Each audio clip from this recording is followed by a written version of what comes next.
Fitzgerald, este es el Ava Force. Tenemos a la vista el faro de Whitefish, pero aún no recibimos la baliza. Corto. Me alegra mucho escuchar eso. El viento está aullando mucho aquí abajo. ¿Cómo son las condiciones en donde estás? ¡No dejen ir a nadie a cubierta! Los Grandes Lagos.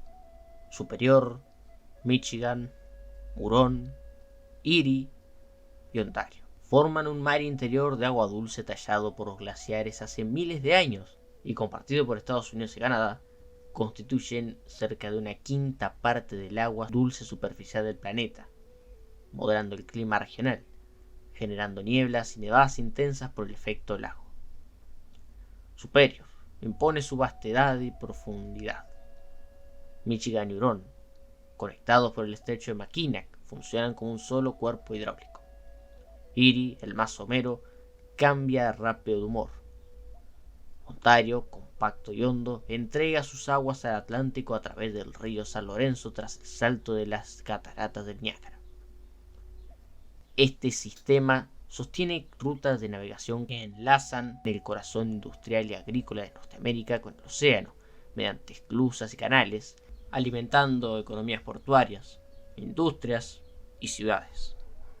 A su alrededor, bosques boreales, humedales y playas reúnen águilas, salmones y truchas, junto a comunidades indígenas y urbes que dependen de su agua. Los Grandes Lagos de Norteamérica, tan enigmáticos e inclementes que si abriéramos un boquete en su superficie, se mostrarían de nosotros un abismo tan imponente que podría tragarnos para siempre. Los Grandes Lagos son tan especiales que los barcos que en ellos operan tienen una denominación propia, cargueros lacustres o lake freighters, los cuales tienen una peculiar apariencia, con un casco largo y estrecho, con poco calado y superestructura que, generalmente, en lugar de estar en el centro, a proa o a popa, se encuentra partida en dos. Hacia proa el puente y a popa la sala de máquinas. A cada parte se dice casas, y yo voy a usar este término de aquí en adelante. Se pueden encontrar dispersas entre las dos casas de la superestructura, la cocina, los camarotes, la sala de recreación y los comedores. Buenas noches. La historia marítima ha conocido desastres trascendentales, y quizá el más sonado sea el hundimiento del Titanic, pero no es el único cuya funesta desventura cambió la navegación. Existe otro, concretamente para los ya mencionados Grandes Lagos, el Edmund Fitzgerald. Para entender su desastre, debemos tener varias cosas claras sobre los Grandes Lagos. La bajísima presión atmosférica de la región causa que entre aire frío y seco del norte ártico y a la vez aire cálido y húmedo desde el Golfo al sur. Al colisionar estas dos masas de aire, se generan vientos huracanados y olas enormes, generando fortísimas tormentas. Estas tormentas se suelen dar en los meses otoñales del hemisferio norte, es decir, septiembre, octubre y noviembre. Es por esto que a estas tormentas de incomparable poder se las conoce como vendavales de noviembre o, más poéticamente, brujas de noviembre, por sus devastadores efectos. A grandes rasgos, los cargueros lacustres no son muy diferentes de cualquier barco mercante si no miramos sus distintivas siluetas, claro está. Incluso más cuando hoy en día empieza a desaparecer ese diseño de superestructura partida en dos. En fin, los más comunes son los cargueros de masas, llevando mineral de hierro, carbón, piedra caliza, sal, arena, cemento y granos, aunque también, como la mayoría de cuerpos de agua de grandes dimensiones, también podemos encontrar buques cisterna, de pasajeros y de otros tipos de cargas. Cerca de los Grandes Lagos se encuentran algunas ciudades como por ejemplo Milwaukee, Cleveland o Chicago del lado estadounidense. Y también están Mississauga, Toronto y Hamilton del lado canadiense. Los barcos en los Grandes Lagos tienen una media de 11 años, y es que en realidad la navegación allí tiene un gran reservorio de naves que son auténticas reliquias. Podemos observar por ejemplo el St. Mary's Challenger, que fue botado en 1906 y sigue en servicio hoy como barcaza. O el SS Alpena, botado en 1942, es la nave que navega por sus propios medios más antigua de todos los Grandes Lagos. Las naves y las rutas están hechas para maximizar los beneficios. A diferencia de la mayoría de grandes puertos, los grandes lagos quedan bloqueados por hielo durante el invierno. Por ende, es común seguir navegando tan cerca del invierno como sea posible, y después de ese tiempo, las naves son puestas fuera de servicio a la espera del deshielo. Durante todo su servicio, las naves son cargadas tanto como es posible. También, ya que estamos, podemos hablar de algunos puntos claves para la navegación allí. Soo Locks, inclusos en el río Saint Mary que conectan Lago Superior con Lago Hurón. Whitefish Bay, zona especialmente transitada y peligrosa a partes iguales, que es, por cierto, el lugar donde se encuentran los Soo Locks. Whitefish Point, es el final de una peligrosa península que se extiende 80 kilómetros dentro del Lago Superior, marcando el umbral de Whitefish Bay. Solo en esta franja costera se han hundido 220 de los más de 500 barcos que se han perdido en el Lago Superior. Sault Ste. Marie, ciudad en la que se encuentran los Soo Locks, vía marítima de San Lorenzo, principal vía marítima que conecta los grandes lagos con el océano Atlántico mediante el río San Lorenzo. Si les suena conocido el nombre es porque fue en este río en donde el Empress of Ireland naufragó en 1914. Río St. Clair, conecta al lago Hurón y al lago Erie. Río Niágara, famoso por incluir a las cataratas del Niágara, el río también conecta al lago Hurón con el lago Erie. Thunder Bay, lugar famoso por la cantidad de barcos que han naufragado allí. Hoy existe un santuario dedicado a proteger a todos los peces que allí se encuentran. Estrecho Mackinac, estrecho de 5.6 kilómetros que une los lagos Michigan y Hurón. Sistema de canales del estado de Nueva York. Diversos canales de los cuales los más significativos son Canal Erie, que es la vía marítima que conecta al lago Erie con el océano Atlántico mediante el Niágara y el Hudson, Cayuga Seneca, que conecta al lago Cayuga con el lago Seneca, y el canal Oswego, que conecta al canal Erie con el lago Ontario. Listo, con ese extenso brochazo de información variada podemos proceder. En 1957, la Northwestern Mutual Life Insurance Company, con sede en Milwaukee, decide invertir potente en la industria del hierro y la de otros minerales. Eso, por cierto, implicaba la construcción de un carguero lacustre. Es así como el 1 de febrero de 1957, la Northwestern Mutual pone en los astilleros Great Lakes Engineering Works una orden para un carguero que debía ser un pie menos que el límite de eslora para la vía marítima del San Lorenzo. El astillero lo designó como Casco 301 y así comenzó la construcción. El 7 de junio de 1958 se bota el casco 301 bautizado Edmund Fitzgerald en honor al presidente de la compañía, aunque la idea de hecho no fuera de él. Medía 222 metros de eslora y pesaba 13.623 toneladas de registro bruto. Originalmente estaba impulsado por una turbina de vapor Westinghouse Electric Corporation de 7.500 caballos de fuerza, cuyo vapor era suministrado por calderas a carbón. Dividido en 21 bodegas estancas, el Mighty Fitz podía cargar 26.417 toneladas de carga. Al momento de su botadura, el Edmund Fitzgerald reclamó el título de Reina de los Lagos. El Atlántico tiene la banda azul y los Grandes Lagos la Reina de los Lagos. Uno premia velocidad y prestigio, el otro tamaño, cada quien a lo suyo. El 24 de septiembre de 1958, el Edmund Fitzgerald se hace a la mar por primera vez con el capitán Bert Lambert en su primer viaje, en el cual batió el récord por cantidad de carga transportada en un solo viaje. Durante su vida útil, el Edmund Fitzgerald batió récords por cantidad de carga transportada por temporada en repetidas ocasiones. Los récords, por cierto, eran tanto propios como ajenos. También se ganó varios apodos, tales como el Fitz, Mighty Fitz, Orgullo del Lado Americano, Expreso Toledo y, póstumamente, el Titanic de los Grandes Lagos. En su carrera, y hasta poco antes de su final, el Fitzgerald además transportaba pasajeros de vez en cuando como invitados especiales. Y de hecho podemos ver en algunos planos que hay un espacio apartado para invitados y varios camarotes grandes que no se marcan como pertenecientes a ningún miembro de la tripulación. Frederick Stonehouse recoge lo siguiente de los viajes de pasajeros en el Fitzgerald. Los camareros agasajaron a los invitados con toda la rutina VIP. La cocina, según se informa, fue excelente y siempre había refrigerios disponibles en el salón. Una pequeña pero bien surtida cocina americana proporcionaba las bebidas. En cada viaje, el capitán ofrecía una cena a la luz de las velas para los invitados, con camareros vestidos con chaquetas y un ponche especial al que llaman Clam Digger. Al timón del Romper Records estuvo durante mucho tiempo el capitán Peter Polser, más conocido como DJ Captain, puesto que, si bien lo conocían por ser un capitán Romper Records, era mejor conocido por ser un showman. Ponía música día y noche en el intercomunicador del barco, y al pasar por algún punto importante solía sonar el silbato y salir del puente, aunque en realidad la traducción exacta sería cabina del piloto, para entretener a los turistas con comentarios acerca del Fitz. Y es que el Edmund Fitzgerald ya era en realidad una nave famosa antes de sumergirse en la inmortalidad de la tragedia, puesto que su tamaño, silueta y proezas lo hacían objetivo de muchos aficionados a la navegación que esperaban poder verlo. En 1969, el Fitzgerald recibió una distinción por seguridad debido a 8 años sin ningún accidente laboral que hubiera resultado en un marinero perdiendo tiempo de trabajo. Aunque irónicamente ese mismo año cayó, pero no tiene nada que ver o tiene poco que ver con la seguridad laboral. En el invierno de 1969 a 1970, sus calderas fueron convertidas para quemar petróleo en lugar de carbón.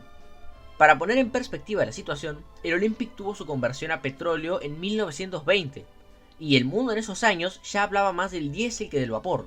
El por qué se extrae del elemento más intrínseco de la naturaleza de los cargueros lacustres. Están hechos para ser muy baratos de operar y mantener, pero a su vez ser capaces de llevar tanta carga como sea posible para maximizar los beneficios, lo que se traduce en que generalmente usan tecnologías obsoletas desde un inicio para ahorrar costos. En términos simples, su tamaño y su potencia están totalmente fuera de proporción, y sus plantas propulsoras son tecnologías viejas o relativamente viejas pero confiables, que no están hechas para sobresalir, sino para mantener los costos operativos bajos y maximizar las ganancias. Situación extrañamente similar a la del RMS Celtic de 1901, que ya cubrimos en este canal. En 1970 tuvo una colisión leve con el SS Hochelaga, y más tarde ese año golpeó el muro de una esclusa, incidente que se repitió en 1973 y 74. El 7 de enero de 1974 perdió una de sus anclas de proa originales en el río Detroit. Aunque todos estos incidentes serían indudablemente alarmantes para los estándares de los famosos transatlánticos, para los cargueros lacustres no era inusual tener un tropezón aquí y allá. Son naves que están hechas para durar más de medio siglo, y el Fitzgerald, pese a tener ya 18 años, tenía toda una carrera aún por delante. Eran las 2:15 p.m. del domingo 9 de noviembre de 1975.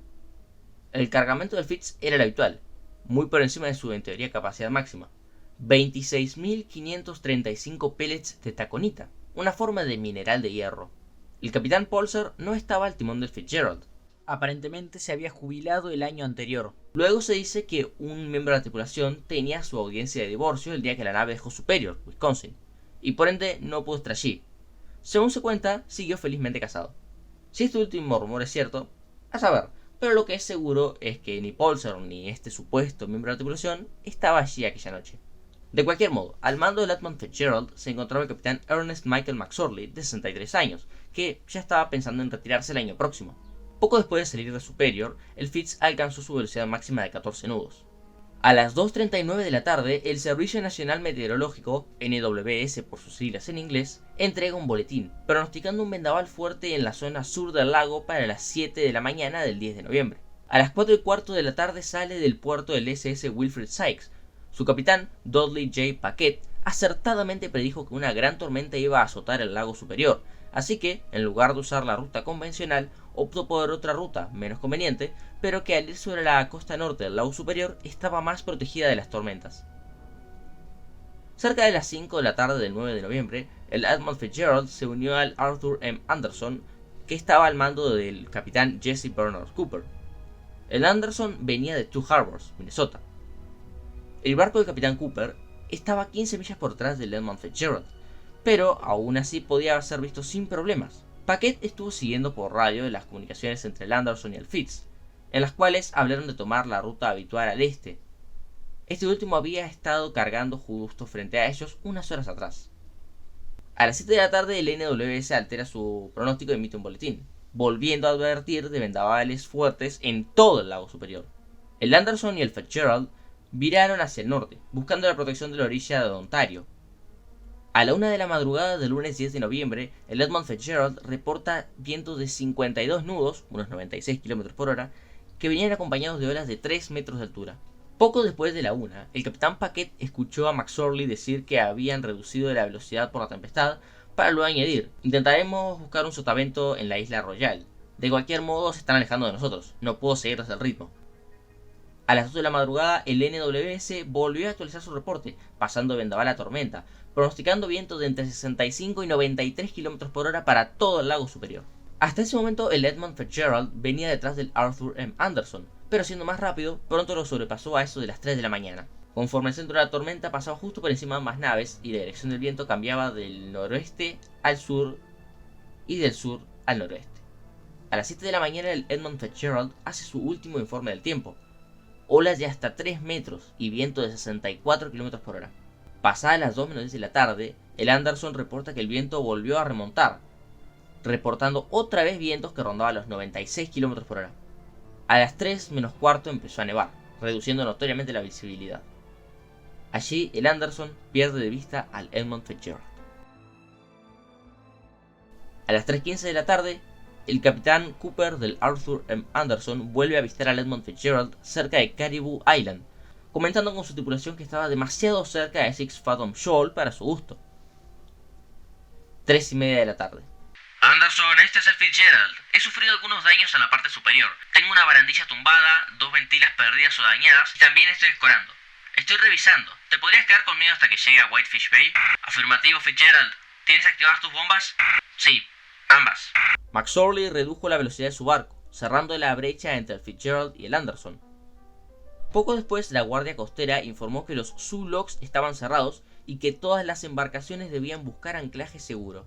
10 minutos después de las 4 de la tarde, McSorley volvió a llamar a Cooper, informándole de una falla en el radar. Anderson, este es el Fitzgerald. Perdí ambos radares. ¿Puedes brindarme información de radar hasta llegar a Whitefish Bay? Afirmativo, Fitzgerald. Los mantendremos al tanto de la posición. Me van a tener que disculpar que saque el ambiente, pero hay que hacer aclaraciones pertinentes. Información sobre el Edmund Fitzgerald hay muchísima, pero a la vez no hay nada, porque los datos certeros son pocos, las narrativas son muchas y las teorías incontables. Ahora sí, volvemos al lago superior. Por un tiempo, el Arthur M. Anderson dirigió al Fitzgerald, y a sí mismo obviamente, hacia la relativa seguridad de Whitefish Bay. Ahora, ya sé que anteriormente dijimos que era una zona peligrosa, pero hay que entender esto. Los que vivimos cerca de la costa, o hemos ido alguna que otra vez, podremos comprender mejor que la forma de las bahías sí afecta. Si la bahía tiene forma cóncava, entonces va a estar más protegida del viento, pero si es convexa, va a estar más expuesta. Whitefish Bay tiene una forma cóncava, lo que la hace ideal como refugio improvisado para las tormentas. Siempre y cuando tengas un ojo en tu posición, no tiene por qué pasar nada. A las 4:39 p.m. el Fitzgerald se cambia al canal 16 de ayuda marítima, incapaz de encontrar la radiobaliza o el faro de Whitefish Point, llegando la señal a la estación de la Guardia Costera en Grand Marais, Michigan, y les respondieron que, según sus instrumentos, ambos estaban inactivos. Fue entonces que, entre las 4:30 y las 5 de la tarde, McSorley comenzó a preguntar a todas las naves si alguna estaba recibiendo la señal o veía la luz del faro de Whitefish Point. A esta señal responde el capitán Cedric Woodard, del buque sueco de agua salada Aberforth, quien informa a McSorley que ni la luz ni la radiobaliza deben de estar operativas. A las 5:30 de la tarde, Woodard llama a McSorley. Fitzgerald, este es el Aberforth. Tengo el faro de Whitefish a la vista, pero sigo sin recibir nada de la radiobaliza. Cambio. Me alegra mucho escuchar eso. El viento está aullando mucho aquí abajo. ¿Cómo son las condiciones en donde estás? No dejen ir a nadie a cubierta. ¿Qué fue eso, Fitzgerald? No entendí. Cambio. Tengo una escora severa. Perdí ambos radares y las olas están pasando sobre la cubierta. Es uno de los peores mares en los que jamás haya estado. Si estoy en lo cierto, tienes 2 radares. Los 2 están fuera. Caía la noche. Diversos navíos y puntos de observación en toda la zona este del lago superior reportaron vientos sostenidos que rondaban los 93 km por hora. El Arthur M. Anderson llegó a soportar vientos de 107 km por hora y olas de más de 7,5 metros a eso de las 6 de la tarde, con ráfagas que variaban entre los 130 y los 139 km por hora y olas gigantes que podían llegar a los 11 metros. 10 minutos después de las 7 de la tarde, el Arthur M. Anderson llama al Fitzgerald y le notifica de una nave que se acercaba. Fitzgerald, este es el Anderson. ¿Ya revisaste? Sí, lo hicimos. Fitzgerald, estamos 10 millas detrás de ustedes y recortando cerca de 1,5 millas por hora. Había una embarcación 19 millas delante de nosotros, así que deberían estar a 9 millas de ustedes. Bien, ¿estoy despejado? Sí. Él va a pasar al oeste de tu posición. Bien, de acuerdo. Por cierto, Fitzgerald, ¿cómo van con su problema? Nos las estamos arreglando. Ok, bien. Hablaré con ustedes luego. A las 8 menos cuarto, el capitán Cooper usó el canal 16 para contactar a la guardia costera en Sault Ste. Marie, o Saint Marie, pero le pidieron que despejara el canal de emergencia y que usara el 12. Aparentemente estaban con problemas en sus dispositivos de comunicación y querían mantener el canal libre. El Arthur M. Anderson contacta entonces al buque de agua salada Nanfree, el cual venía en dirección opuesta, pero, para sorpresa del capitán Cooper, ellos tampoco podían verlo en su radar.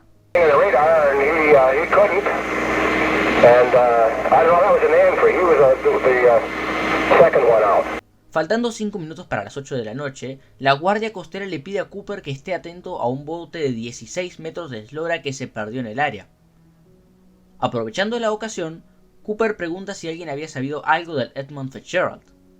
Recién a las 8 y 25 de la noche, más de una hora después de la última vez en que Cooper y McSorley hablaron, la guardia costera le presta atención a la sospechosa ausencia del buque de masas de 222 metros de eslora.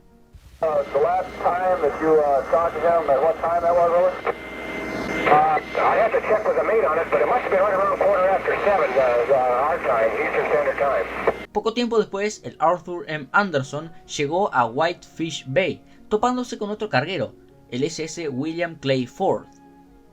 A las 9 de la noche, y careciendo de medios para montar una búsqueda por su cuenta, la guardia costera le pidió a un incrédulo capitán Cooper que volviera a salir a la tormenta y buscara a Edmund Fitzgerald o a sus supervivientes. Cooper acepta de mala gana ir y echar un vistazo.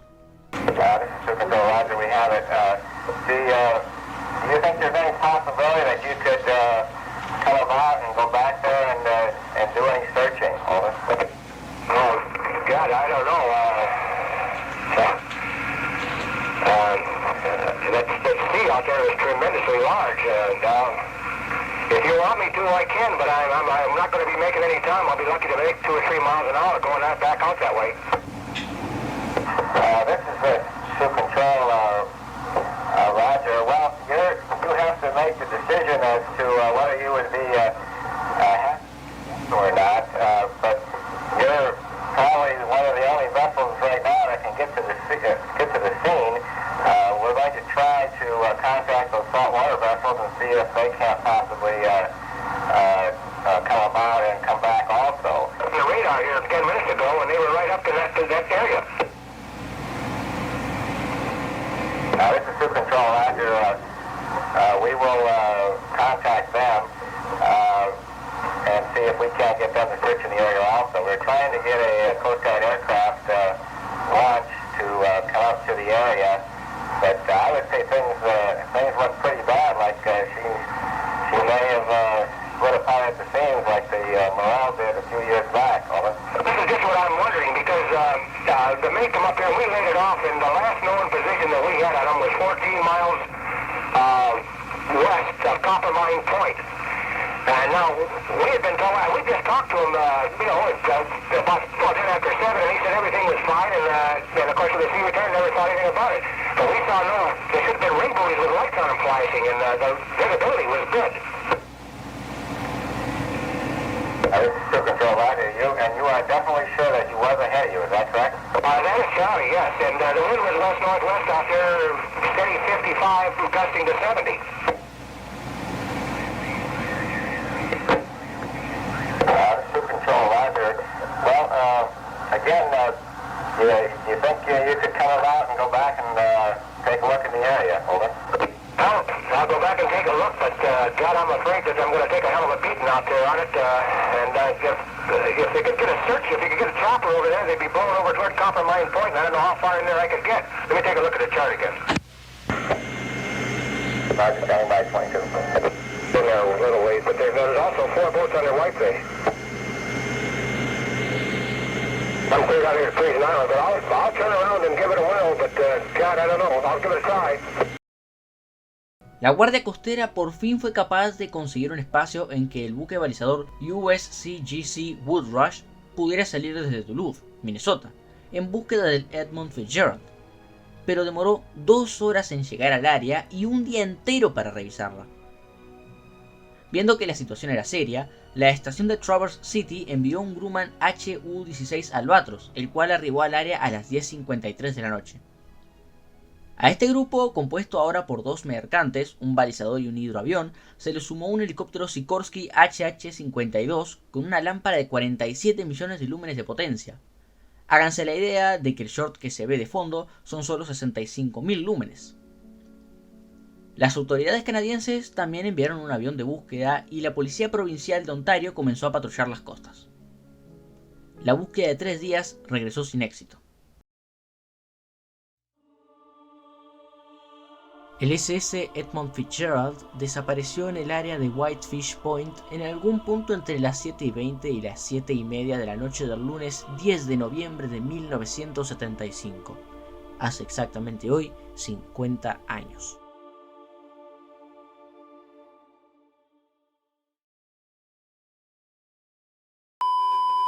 A freighter carrying a crew of 29 disappeared on Lake Superior during a severe storm last night, and so far, no survivors have been found.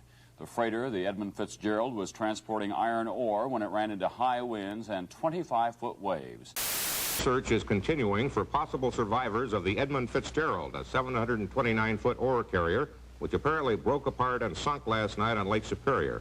The ship and its 29-man crew vanished in a storm. In the area where the Fitzgerald went down, a sister ship joined the search, but so far all that was found was an oil slick, life jackets, and an empty lifeboat. There was no sign of the 29 men aboard. Is there now any hope for survivors at all? Well, it would seem very dim at this point. Conforme pasaron los días, el público se enteró de la desgracia. Empezaron a aparecer en las orillas restos diversos. Balsas, salvavidas cubiertos en combustible e incluso 2 botes salvavidas. El orgullo del lado americano había sido tragado por el lago Superior sin que se supiera cómo o siquiera dónde. Aunque no podemos decir que hubiera sido un evento único. Entre 1816 y 1975, solo el área de Whitefish Point se había tragado unos 240 barcos, la mitad de los 550 que se han perdido en todo el lago Superior y solo una fracción de los 4.900 buques listados como perdidos en los grandes lagos. Y esa lista es solo la que hace David Swayze. La cifra más aceptada es de 6.000 barcos perdidos y 30.000 muertos desde que el Le Griffon desapareció sin dejar rastro en 1679.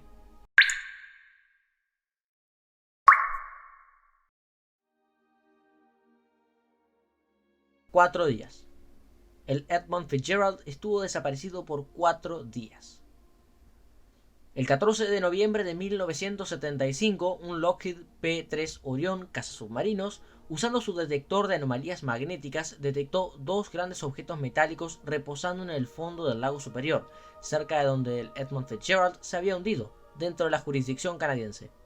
La compañía SeaWorld Incorporated fue contactada para hacer una inspección del objeto en cuestión.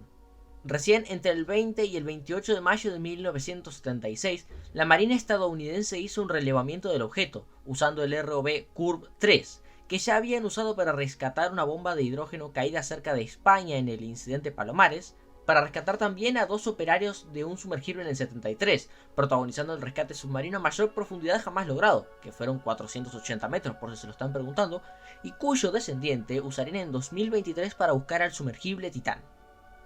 A 160 metros de profundidad, el Curve 3 toma una fotografía. Era la prueba definitiva. Ese era, sin lugar a dudas, el Edmund Fitzgerald. Estaba partido en 2, la proa erguida en un estado relativamente decente y la popa que se había volteado sobre sí misma. En el medio falta toda una sección entera del barco, cuyo paradero aún se debate. Pero ahora, ¿qué pasó? Una teoría popular dice que el Edmund Fitzgerald tocó Six Fathom Shoal después de las 7:30 de la noche y allí se hundió. Esto no pareciera ser el caso. De acuerdo con el relevamiento del pecio hecho por la Guardia Costera, el daño en la proa no es consistente con un golpe fuerte contra el lecho marino, sino más bien de repetidos golpes de olas contra la proa. Hay que sumar también el hecho de que no hay daños relevantes en la popa que indiquen que haya chocado contra algo por debajo. Vamos más allá. Una investigación hidrográfica más reciente ha revelado que es posible que Six Fathom Shoal de hecho no exista y que solo sea un error en las cartas de navegación antiguas perpetuado por la tradición marinera. Ahora, hay cosas que se ven observando el pecio. La primera es que las escotillas que cubren la bodega fueron violentamente empujadas hacia adentro de la misma. La visera de sol está doblada hacia abajo con fuerza. Parte de la antena del radar pareciera haber sido arrancada violentamente, y la proa tiene una capa formada por los pellets de taconita que transportaba. Misma capa que oculta varias escotillas, pero sospecho que estas siguen en su lugar. Ahora la popa. Esta pareciera haberse arrastrado y detenido ya en el fondo, pero curiosamente no tiene esa misma capa de pellets de taconita que la proa. Y llegamos a la zona de la fractura. Tanto la NTSB como la Guardia Costera hicieron un boceto del pecio en 1978 y 76 respectivamente, y si bien difieren en algunos detalles, me quiero enfocar en la popa. El metal rasgado no sigue en la misma dirección. Ahora, dejen que me explique. En el pecio del Titanic vemos que la zona de la fractura es pareja, todo apunta hacia abajo. En el caso del Edmund Fitzgerald no es así. Una mitad de los, entre comillas, dientes apunta hacia arriba y la otra mitad hacia abajo.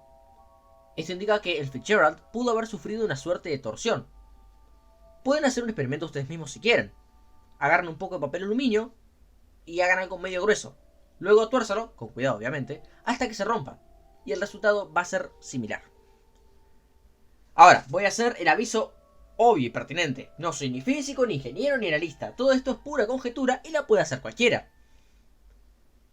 La hipótesis que más me convence es la que dice que el Edmund Fitzgerald cayó al fondo por una suerte de efecto mariposa. De alguna forma las tapas de las ventilas se rompen. Aclaración, las ventilas aparentemente eran como unos ductos que iban hacia los tanques de lastre. El autor de la investigación supone que pudo haber sido una ola o un tronco flotando, algo que es descabellado en el océano, pero acuérdense, estamos en un lago rodeado de bosques, es perfectamente plausible. Con las tapas rotas, las ventilas dejan entrar agua a 2 tanques de lastre del lado de estribor en el Edmund Fitzgerald. La masa adicional adelante hace que la escora empiece lentamente, a su vez haciendo que la proa sea menos receptiva que el centro y la popa a las olas. En criollo, cabecea menos. La escora y la menor susceptibilidad al cabeceo hace que las olas rompan ventanas en la casa delantera, inundando progresivamente las habitaciones y estancias de las cubiertas inferiores, agravando la situación.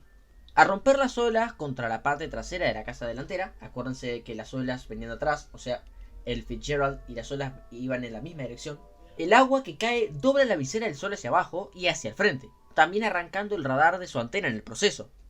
Esta agua que vuela, producto de las olas que rompen, se conoce en inglés como green water, que traducido literalmente sería agua verde, pero no he encontrado una traducción literal. Pero significa eso, vamos, un montón de agua que desplaza las olas al romper y que es lo mismo que un muro sólido. Una ola sube por el francobordo de estribor que por la escora estaba más bajo y rompe con fuerza contra la parte posterior de la casa delantera, rompiendo en el proceso 2 escotillas, exacerbando un hundimiento que ya de por sí era grave. La parte delantera del barco cae en el valle que deja la ola que lo golpeó, mientras la siguiente cresta levanta el centro. Ese tironeo en sentidos opuestos lo dobla de forma extrema, como si se arqueara hacia arriba y luego hacia abajo, y la estructura principal del casco termina cediendo a la zona media. Una aclaración, esto último que acabo de decir le pedí a ChatGPT que me lo tradujera porque no encontraba forma de hacerlo y el traductor de Google para estas cosas es espantoso. Así que puede tener algún error. La ola siguiente que entra por estribor empuja el tramo central del barco hacia babor más de lo que se mueve en la proa, más pesada, o la popa, como si retorciera el casco lateralmente. La proa empieza a caer cada vez más rápido, mientras la estructura principal del casco, ya dañada por el embate de las olas, se sigue desgarrando y separando de la popa. El último punto en romperse es el costado de estribor de la proa, lo que deja una curvatura hacia adentro en su borde trasero por ese lado. Ese tirón brutal transmite una torsión a la popa por estribor, que la hace inclinarse sobre este mismo lado, al tiempo que se inunda y acaba zozobrando. Esto hace que la proa toque el fondo primero, oscilando de tal forma que golpea el fondo con la parte inferior de babor. Después, los restos de la sección central caen como lluvia, con la carga de taconita expulsada desde el centro y la popa justo detrás. La popa, al quedar de pronto liberada del peso del centro y la proa, flota como un corcho en posición vertical mientras sigue volcándose, para finalmente hundirse, llegando al fondo en último lugar. No cae al fondo, digamos, chata, sino que hace una suerte de movimiento en espiral, o sea, digamos, baja en una suerte de giro, y al llegar al fondo se desliza unos instantes para finalmente detenerse, causando las marcas de arrastre que se ven en el lecho del lago. De igual modo, hay que explicar algunas cosas. La primera es que esta teoría obviamente no es mía, sino que fue una que encontré lo suficientemente convincente y bien fundada. Quienes deseen cotejarla por sí mismos, habrá un link en la descripción. Otro detalle es que, al igual que cualquier otro hecho controvertido, that's just a theory, a his theory. Una teoría, es decir, que no es definitivo, y dependiendo de la fuente que se consulte, se va a llegar a un resultado o a otro. El desastre del Edmund Fitzgerald sacudió a las localidades que bordean el lago Superior, pero también al resto de los grandes lagos.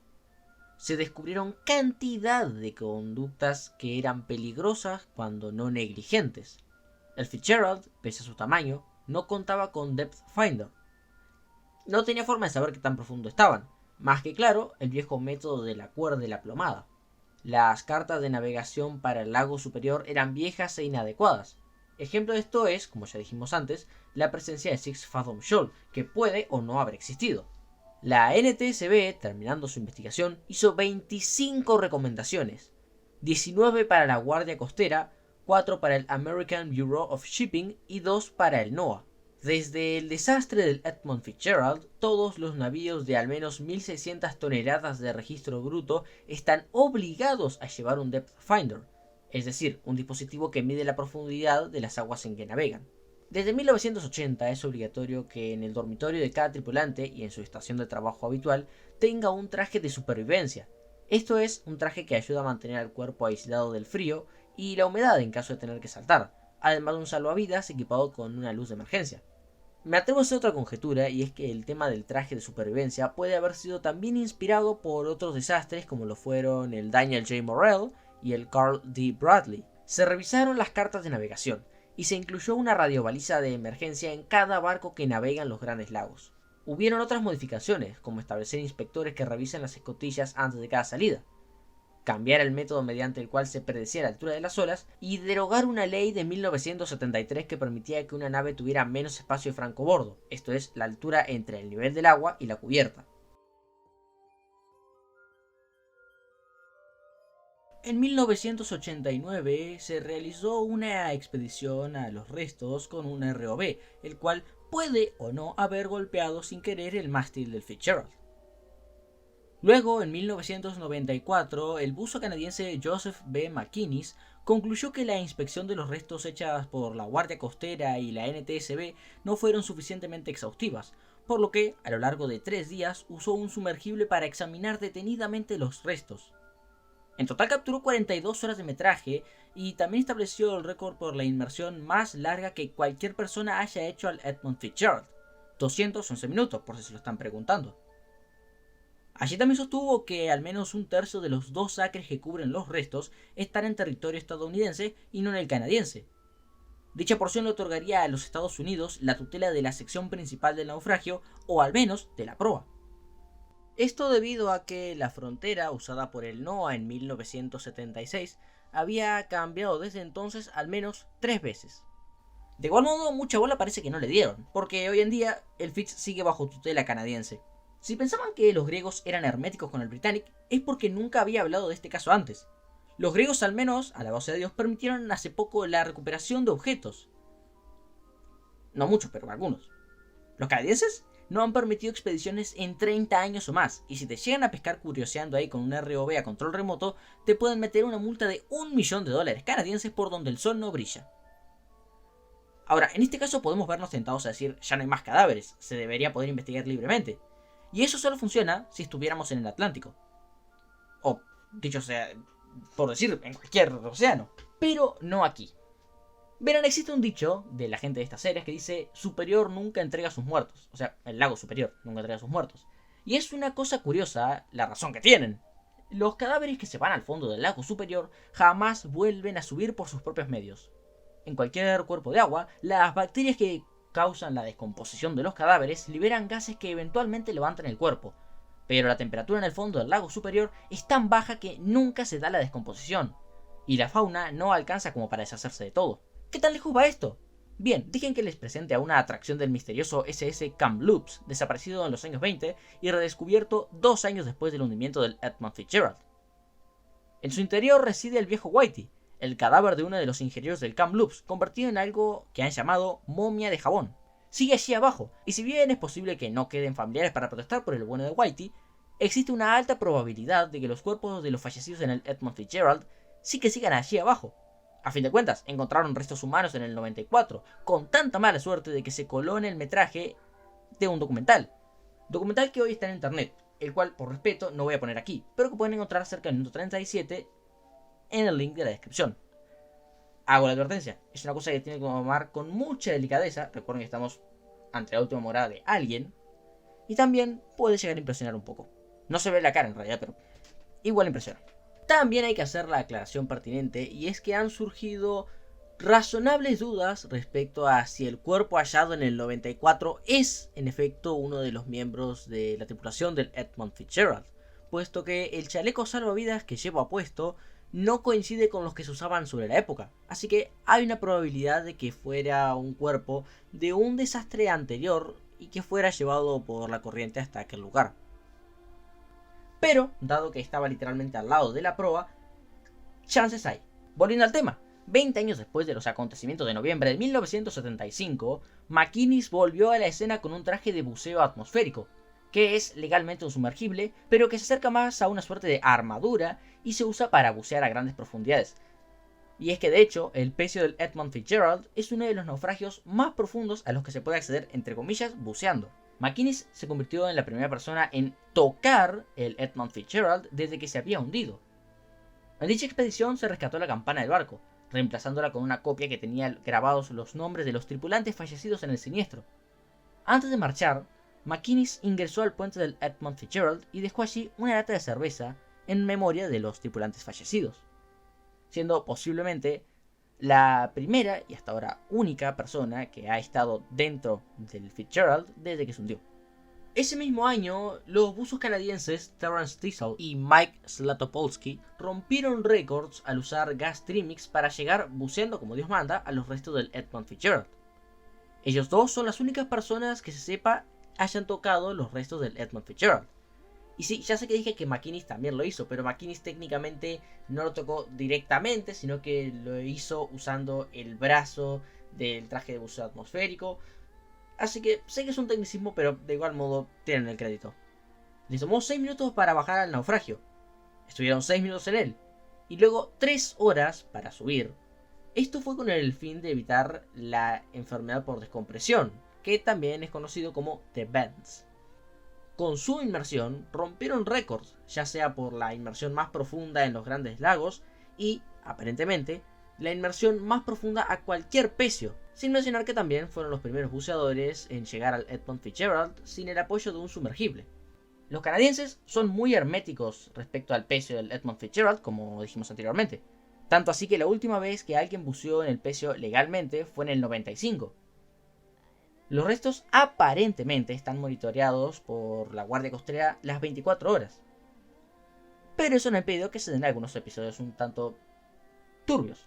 Y hablando de cosas turbias, la Great Lakes Shipwrecks Historical Society es una sociedad un tanto turbulenta, puesto que ha hecho del buceo y del salvataje dudosos un deporte, ya que no solo tuvieron las pelotas para hacer un escaneo lateral de los restos en 2002 sin permiso, sino que también en una inmersión se llevaron algunos pellets de los restos y dijeron que se habían quedado atascados en los patines del submarino.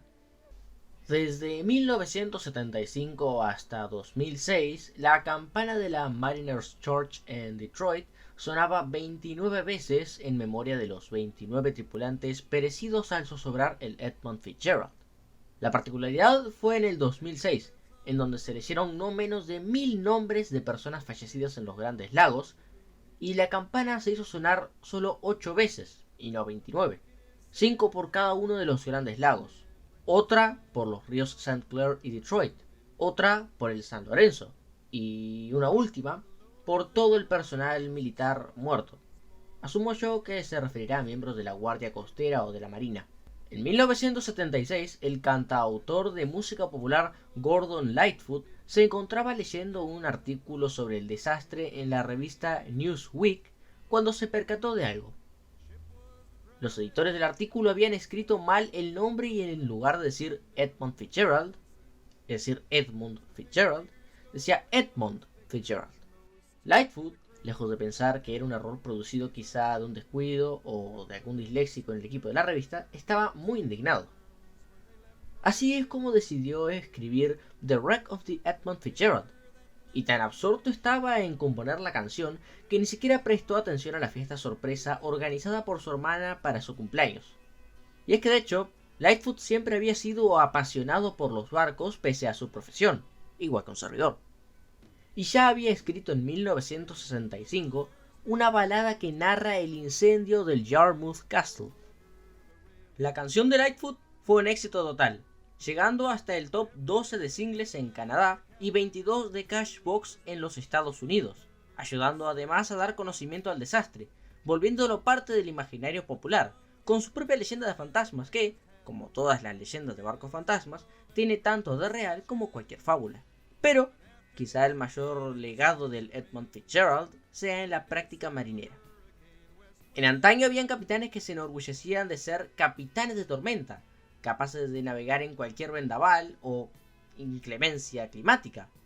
Se suponía que las naves eran grandes, fuertes y por tanto capaces de superar cualquier obstáculo, y si bien es cierto que siguen existiendo tales individuos, son menos y estos son más precavidos. En palabras de un antiguo tripulante del Arthur M. Anderson, después de eso, cada vez que venía un vendaval, echábamos el ancla. Echábamos el ancla porque nos dimos cuenta de que los grandes también podían hundirse. I think they're probably remembered a lot more than what you realize by the ships that are still sailing. You know, the skippers that go up through there. I still think, you know, the thought would cross their mind when you were going over possibly where the Fitzgerald sunk it. Say, oh boy, there's a Fitzgerald down there. And it keeps popping up all the time. It's just there in the background waiting to be something to be said about it. El 1 de mayo del 2023 falleció Gordon Lightfoot. Y al día siguiente, la Mariners Church de Detroit tocó la campana 30 veces, una por cada marinero y una adicional en memoria de Lightfoot.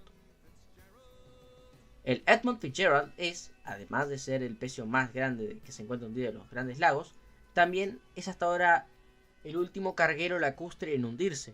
Y es que el apodo de El Titanic de los Grandes Lagos es más que solo un apodo puesto en relación a su fama o a su tamaño. Es, al igual que el Titanic, un recordatorio de que todo puede salir mal y de que nadie es invencible. Y aquí vendría la parte en que digo, este video está dedicado a los 29 marineros que perdieron la vida en el Edmund Fitzgerald el 10 de noviembre de 1975 y con una lista detrás que nadie va a leer. Pero esas personas son más que nombres en una tabla.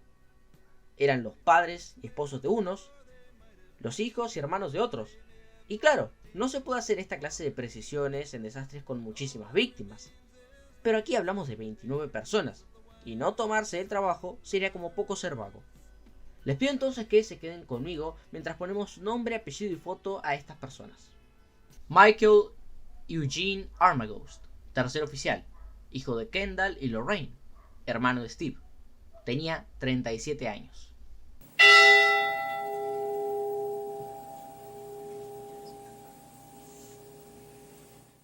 Frederick John Beecher, porter de a bordo, hijo de Frederick y Wilhelmina, esposo de Betty Jane, hermano de Leonard, Elmer, Vila, Robert, Eileen, Florence y Marion.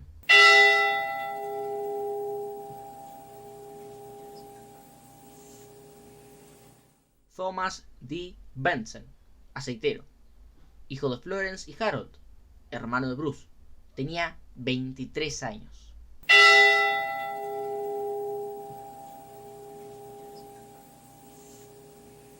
Edward Francis Bindon, primer asistente del ingeniero, esposo de Helen, hijo de Helen Kazargi y padre no localizado. Aparentemente también tuvo hermanos.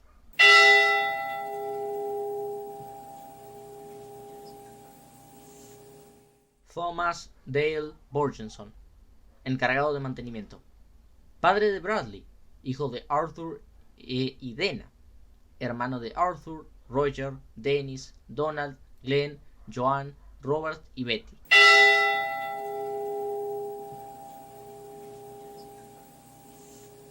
Oliver Joseph Champeau Jr., tercer asistente del ingeniero, hijo de Oliver y Ivy, esposo de Eileen, padre de Debbie, hermano de Elizabeth, Mary, Oliver, John, Thomas y Bonita, soldados de primera clase de los marines.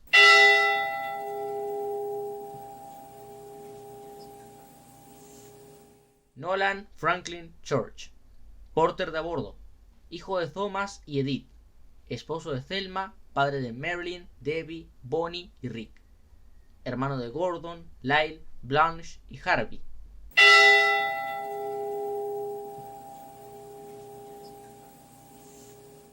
Ransom Edward Candy, sereno, hijo de Ransom y Lucille, padre de Cheryl y Janice, hermano de Carmen. Luchó en la Segunda Guerra Mundial y era veterano condecorado de Iwo Jima. Hacía buenas papas fritas y panqueques caseros, gastaba bromas a su esposa y a sus 2 hijas y salía a caminar con ellas.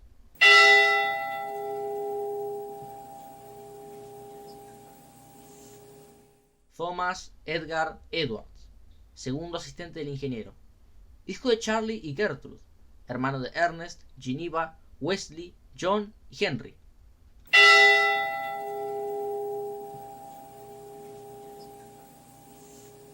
Russell George Haskell, segundo asistente del ingeniero, hijo de Dewey y Louise, esposo de Evelyn, hermano de Bernice, Gladys, Eugene, Vivian, Roger y James, quien nos dejó el año pasado. Russell llevaba trabajando en los Grandes Lagos desde que tenía 18 años.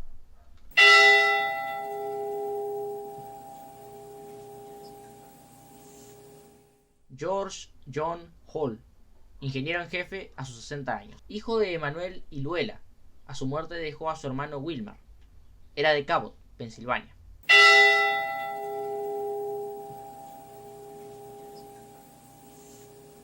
Bruce Lee Hodgson, marinero de cubierta, hijo único de Otis y Ruth.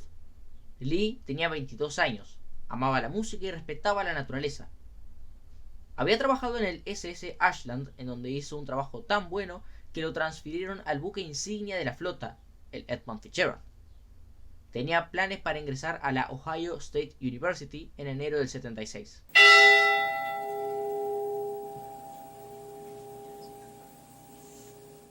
Allen George Calmon, segundo cocinero, hijo de Stephanie y Laura, hermano de Franklin, nativo de Washburn, Bayfield. Tenía 43 años.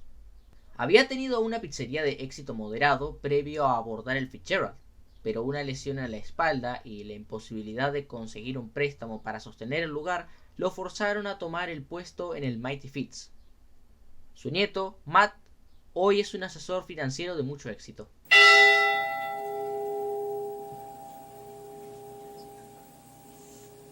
Gordon Frederick McClellan, Wiper, ayudaba a mantener las máquinas limpias. Hijo de Donald McClelland, tenía 6 hermanos y había estudiado para ser chef de repostería. Había pasado menos de un mes construyéndose una casa en Presque Isle.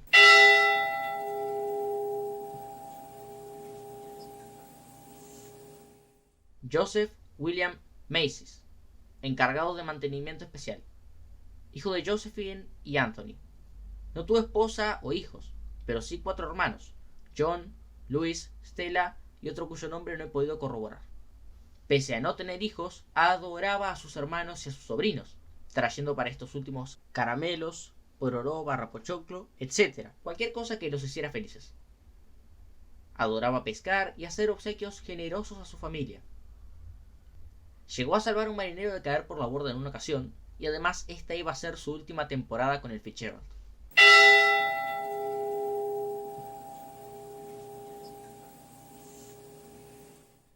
John Henkel McCarthy, primer oficial. Había sido el primer oficial de McSorley desde 1970 y aparentemente aspiraba a una carrera en los Grandes Lagos. Era esposo de Mary Catherine y padre de 4 hijos.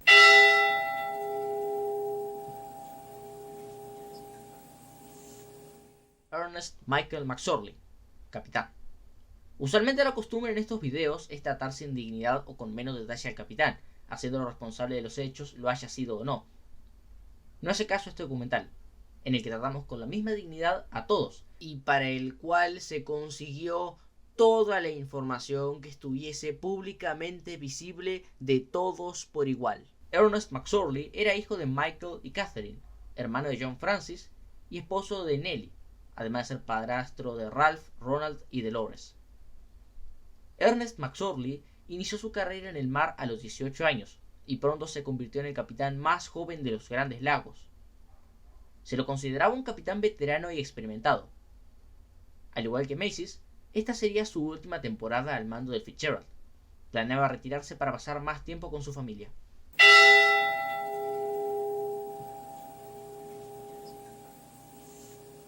Eugene William O'Brien, timonel. Esposo de Nancy y padre de John. Lo apodaban Red y gustaba de jugar a las cartas y pasar tiempo con su familia. Trabajó durante 30 años en los Grandes Lagos. Llevaba a su hijo de vacaciones de vez en cuando y tenía un gran sentido del humor. Contrario a lo que algunos dicen sobre él, su hijo John nunca lo vio beber una gota de alcohol o tocar un cigarrillo. Su hijo dice que le hubiera gustado ser recordado como un buen padre y buen jugador de cartas. Y así lo haremos.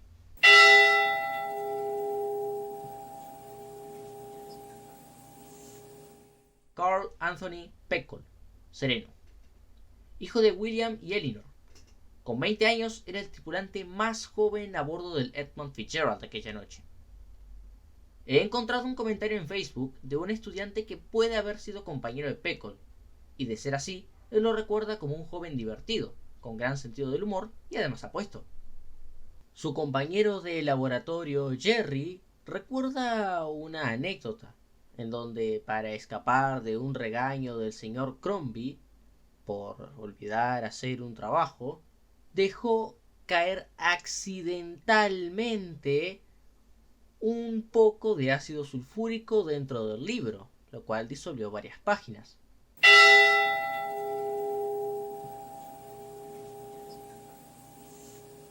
John Joseph Poviak, timonel. Amado esposo de Mary desde hacía 5 años. Tenía 59 años y era de Florida. Lastimosamente no he podido hallar más datos acerca de él.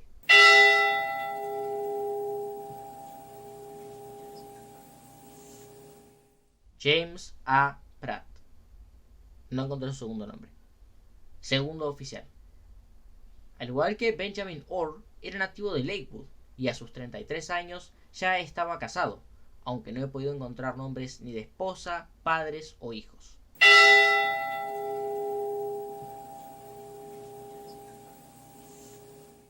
Robert Charles Rafferty, mayordomo. Esposo de Brooksy, padre de Pam y futuro abuelo. A sus 62 años, Rafferty estaba considerando seriamente el retirarse debido a su mala salud y a que quería pasar más tiempo con su familia. Aquella noche no se suponía que estuviera allí, sino que cubría a Richard Bishop, quien estaba en casa con úlceras sangrantes. Su hija dice que a veces la llevaba a puertos en los Grandes Lagos y que era un padre devoto y cariñoso.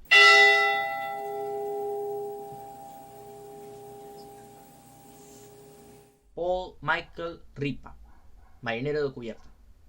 Hijo de Neil y Adele, tenía 22 años y jugaba al fútbol. Era uno de los más jóvenes en el Fitzgerald de aquella noche.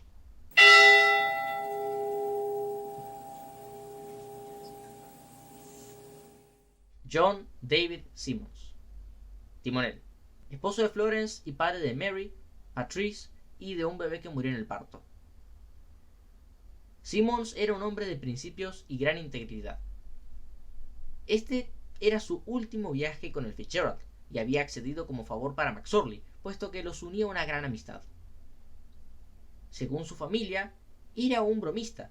Adoraba contar cuentos a sus hijos y sobrinos acerca del gran barco, además de también ser un buen jugador de pool. Tuvo una descendencia de 9 nietos y 18 bisnietos. Su viuda, Florence, murió en 1995. Nunca se volvió a casar y en su lápida se lee "perdida en el mar".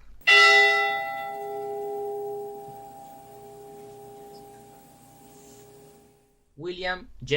Spengler, sereno. Hijo de William y Maud. Llevaba apenas 2 años casado con Margaret.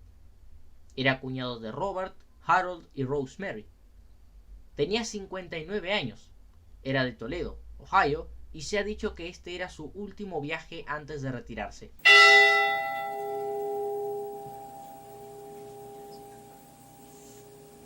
Mark Andrew Thomas, marinero de cubierta. Con tan solo 21 años y toda una vida por delante, estaba emocionado por ser un marinero y aparentemente disfrutaba mucho su tiempo en el Fitzgerald.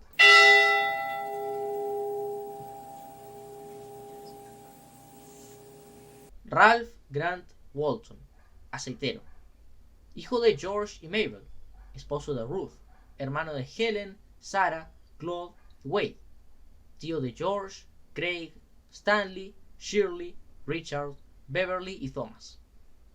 Amaba su trabajo y no era fan de dejar los lagos. Es por eso que se apuntaba para ser vigilante cuando la nave estaba amarrada en invierno, donde sus sobrinos lo visitaban.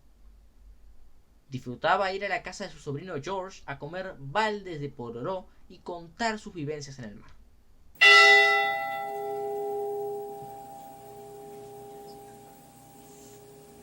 David Elliot Wise, cadete.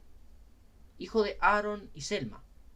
Tenía 22 años y su estancia en el Fitzgerald era en realidad educativa, puesto que cadete es un rango para estudiantes, y si pasaba su examen, obtendría el rango de tercer oficial. No piensen que era algo fácil, después de todo se esperaba que supieras todo sobre el barco.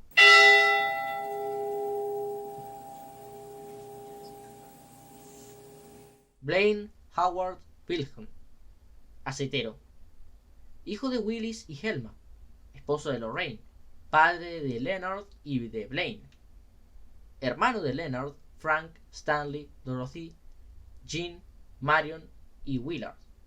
Veterano de la Segunda Guerra Mundial y de la Guerra de Corea, salía a hacer barbacoas, juntar arándanos para hacer tartas y a veces ir al bar a juntarse con sus amigos.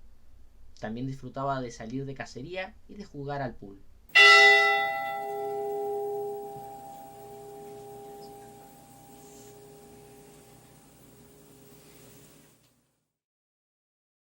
Si se quedaron conmigo hasta aquí, es posible que podamos visualizar con nitidez al tío John contar sus cuentos sobre el Fitz, a McSorley leyendo un libro o a Red jugando cartas. Es lo que vale la pena recordar. No importa si fueron muchos o pocos, y el que hayan sido 29 no hace sus historias ni menos interesantes ni menos humanas. Y si me desvié de mi estilo formal habitual, es porque este no es solo un video típico explicando un accidente en circunstancias no esclarecidas. No es tampoco una despreciable reacción forzada y sobreactuada a la gran obra de Lightfoot. Y ni hablemos de los rapaces shorts, TikToks y videos baratos repletos de sensacionalismo, imágenes con IA y conjeturas estúpidas que nada buscan excepto fama a costa de difuntos. La historia del Fitzgerald no se puede reducir a uno de estos términos que ya mencioné. Ni siquiera uno de los clásicos de culpa de la compañía, culpa de los tripulantes, culpa del clima. Es algo que trasciende esas triviales definiciones. La historia del Edmund Fitzgerald es una historia indudablemente humana. Obviamente, las historias de todos los naufragios son humanas, pero la posibilidad de poder individualizar a cada una de aquellas personas que tuvieron la desgracia de nunca más salir del lago superior le da otro aire. Y es que el Edmund Fitzgerald no estuvo solamente en las vidas de las personas quienes navegaron en él o se encargaron de operarlo, sino que en la vida de aquellos quienes de una u otra forma estuvieron relacionados, ya sea porque un tío trabajaba allí, un hijo nos escribía desde el puerto, o simplemente de aquellos quienes tuvieron la fortuna de verlo en algún punto. Este video es una muy debida traducción de la historia al español, por mucho que esté bastante seguro de que deben existir otras reproducciones o otros trabajos que ya han traducido esta historia. Pero creo que hacerlo en pos del 50 aniversario y con este nivel de profundidad, que admito no es ni una fracción de lo que otros han logrado, creo que consigue un resultado más prolijo. Finalizando este video, quiero pedirles encarecidamente que vayan al video de Part-Time Explorer, que lo tienen en la tarjetita, en la descripción y en el comentario fijado. puesto que tomé metrajes y una animación de su documental. Y si bien puede ser que respecto al listado él haya optado por un enfoque diferente al mío, o incluso su teoría pueda ser diferente a la que yo expongo aquí, el nivel de detalle con el que hizo su trabajo lo exculpa de cualquier detalle que pudiera haber dejado de lado. Vayan a ver ese documental, incluso si no saben inglés, porque primero que nada, cada visita cuenta. Segundo, porque cuando tomo algo, lo más mínimo del trabajo de alguien más, mi trabajo se vuelve tan mío como suyo, porque si no lo hiciera, no tendría el producto de la misma calidad. Si solo tomara las cosas sin más, no sería educador, sería chorro, que es otra cosa. Lo digo en serio, el tipo es un crack, y es de hecho a lo que yo aspiro, no tanto Mike Brady y más Part-Time Explorer, porque él se dedica a pasajes menos conocidos de la historia, que son los que a mi parecer más vale la pena estudiar. Total, las tragedias famosas ya tienen un lugar en el escenario todos los días, porque les dediquemos unos minutos no pasa nada, ¿no? Gracias por ver y buenas noches.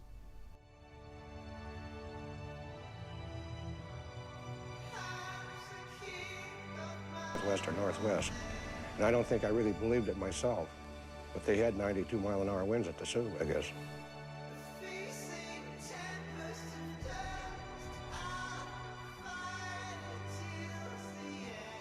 Covers.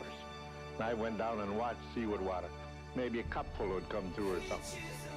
And if her hatches were much worse, if her hatch then had no clamps on, that much water wouldn't have come in, because them hatches weighs tons.